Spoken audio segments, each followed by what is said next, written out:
Hey friends, Bill here. We're going to try to get this one in today about getting your schedule done, doing your schedule. Here's what I'm talking about.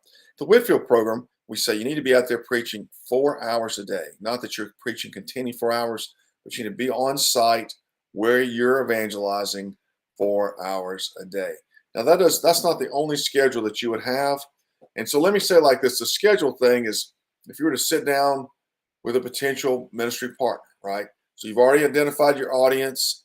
You've got the language down that you understand that you are there, your callings to reach that audience. So now you're going to sit down with this potential ministry partner. You're going to show them a schedule. And when they look at the schedule and what I'm describing here, the details in that schedule, they're going to look and say, I see what you're doing every day, 5 days a week, 30 days in a month. And I see how that's full time. And therefore, why someone like me, the donor, needs to help you fulfill the schedule so you can do this work. That's imagine that you're sitting down. You're not just saying, okay, I'm going to go to all the big festivals in the Atlanta, Georgia area where I was for 15 years, or I'm just going to do this. No, you be specific and be specific 4 hours a day. So let's combine those two thoughts. 4 hours a day. Let's say you're going to preach on college campuses, and you live here where I'm at in Chattanooga. All right, so you've got UTC, Tennessee Tech, UT Knoxville. You drive up to East Tennessee State. So you've also got probably colleges down in the northern part of Georgia as well. And so, in other words, you've got options, and let's say you could do UTC every day, UTC, UTK, UTC, however you want to split it up. But either way, you want to be on those campuses 4 hours at a time. Monday, Tuesday, Wednesday, Thursday, Friday. Put it down there. So put that on your schedule. You'd also have your schedule, your prayer time, your Bible study time, drive time. And then if you begin to visit students before or after you're on campus, and so that would be sort of discipleship time, stuff like that. So be as specific as possible.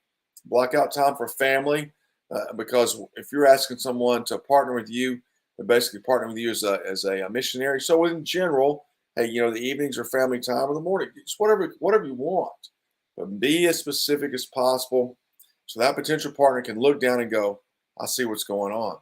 And therefore, you have justification to say, would you partner with me? Would you give $100 a month so I can reach these students at UTK, UTC, Tennessee Tech, East Tennessee State with the gospel?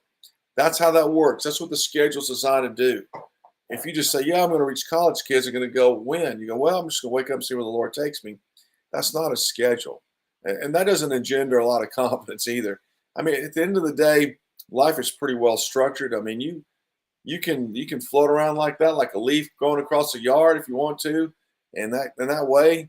But for me, after all these years, the issue is to get on a campus, be there consistently, get at the game, be there consistently.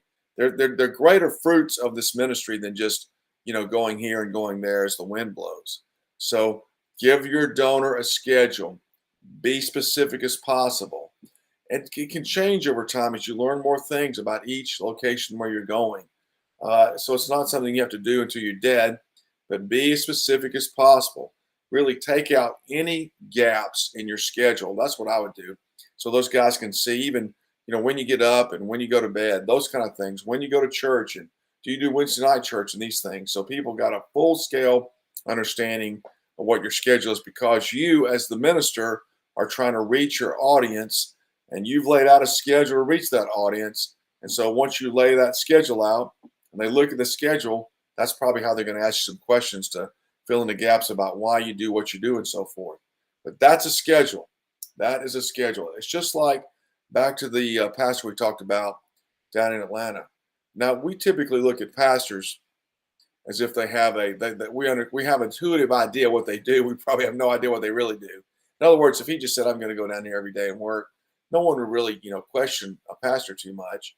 But nevertheless, if you are even going to do pastoral work, you need to lay out a schedule. I'm going to be down here at this place, from 9 to 12, and 1 to 2. I'm going to go to this place, to this nearby campus, maybe, and have lunch with students that are part of my congregation, or I'm trying to bring into my congregation. Put that down, and then from 2 to 5, I'm going to come and have discipleship appointments.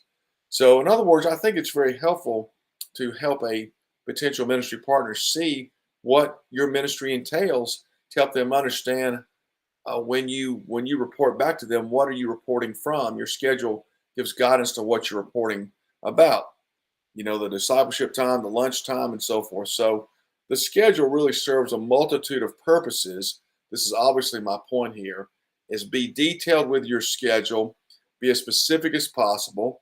And if you have questions, especially on the evangelism realm, should you include certain things in your schedule? Man, I'm here to talk to you about it because there are some practical things that begin to happen when you begin to evangelize full time. So I'm obviously here to talk about it. But the first thing is to get you to commit to getting your schedule down on paper. So on three things we've talked about: one, get your audience down on paper; two, realize is that your calling, your preparation is leading you to that audience; three, get your schedule down on paper; and then the next thing we'll do is talk about a budget. Hope that's clear. Talk to you later.